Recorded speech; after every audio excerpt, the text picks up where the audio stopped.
ಇದೀಗ ಶಿರಸಿಯಿಂದ ಹಾವೇರಿಗೆ ಹೋಗುವಂತಹ ರಾಷ್ಟ್ರೀಯ ಹೆದ್ದಾರಿ ಸಂಪೂರ್ಣ ಅಸ್ತವ್ಯಸ್ತವಾಗಿದೆ. ಇಲ್ಲಿ ಗಮನಿಸಬಹುದು, ಕಳೆದ ಹಲವು ವರ್ಷಗಳಿಂದ ಇಲ್ಲಿ ಭಾಗದ ನಾಗರಿಕರು, ವಾಹನ ಸವಾರರು ತುಂಬ ತೊಂದರೆಯನ್ನು ಕೂಡ ಅನುಭವಿಸ್ತಾ ಇದ್ದಾರೆ.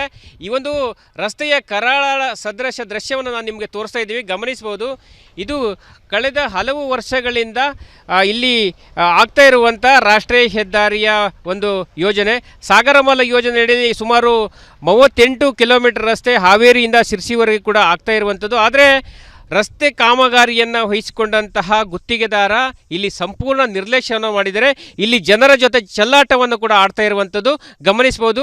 ರಸ್ತೆ ಯಾವ ಸ್ಥಿತಿಗೆ ಒಂದು ತಲುಪಿದೆ ಎಂಬ ದೃಶ್ಯವನ್ನು ಇವತ್ತು ನೀವು ಗಮನಿಸಬಹುದಾಗಿದೆ. ಕಳೆದ ಹಲವು ದಿನಗಳ ಹಿಂದೆ ಕೂಡ ಇದೇ ರಸ್ತೆಯ ಒಂದು ವಿಡಿಯೋ ಕೂಡ ಸಾಕಷ್ಟು ವೈರಲ್ ಆಗಿತ್ತು. ಅದಾದ ಮೇಲೆ ಸಂಬಂಧಪಟ್ಟ ಅಧಿಕಾರಿಗಳು ಕೂಡ ಎಚ್ಚೆತ್ತುಕೊಂಡಿದ್ದರು. ಆದರೆ ಕೇವಲ ಕಾಟಾಚಾರಕ್ಕಾಗಿ ಮಾತ್ರ ಇಲ್ಲಿನ ಜನರಿಗೆ ಸ್ಪಂದಿಸುವ ಒಂದು ನಾಟಕವನ್ನು ಕೂಡ ಅಧಿಕಾರಿಗಳು ಮಾಡಿದ್ರಂತಲೇ ಹೇಳಬೇಕು. ಯಾಕಂತ ಹೇಳಿದ್ರೆ ಸಂಪೂರ್ಣವಾಗಿ ಈ ಭಾಗದ ರಸ್ತೆಗಳು ಕೂಡ ಯಾವುದೇ ರೀತಿಯಲ್ಲಿ ಕಾಮಗಾರಿ ನಡೆಯದೆ ಕೂಡ ಸಂಪೂರ್ಣವಾಗಿ ಸ್ಥಗಿತವಾಗಿದೆ. ಅಲ್ಲಲ್ಲಿ ತೋರಿಕೆಗೆ ಎಂಬಂತೆ ಕೆಲವೊಂದು ಮಷಿನರಿಗಳನ್ನು ಇಟ್ಟುಕೊಂಡು ಆಟ ಆಡ್ತಾ ಇದ್ದಾರೆ ಸಂಬಂಧಪಟ್ಟ ಗುತ್ತಿಗೆದಾರ.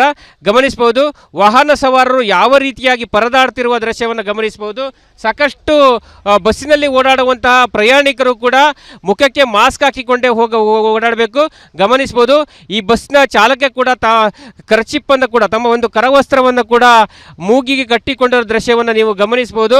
ಕೇವಲ ಇದು ಒಂದೇ ಬಸ್ ಮಾತ್ರ ಅಲ್ಲ, ಈ ಮಾರ್ಗದಲ್ಲಿ ಓಡಾಡುವಂಥ ಸಾಕಷ್ಟು ಬಸ್ನಲ್ಲಿ ಪ್ರಯಾಣಿಸುವಂತಹ ಪ್ರಯಾಣಿಕರು ಕೂಡ ಸಾಕಷ್ಟು ತೊಂದರೆಯನ್ನು ಕೂಡ ಅನುಭವಿಸ್ತಾರೆ.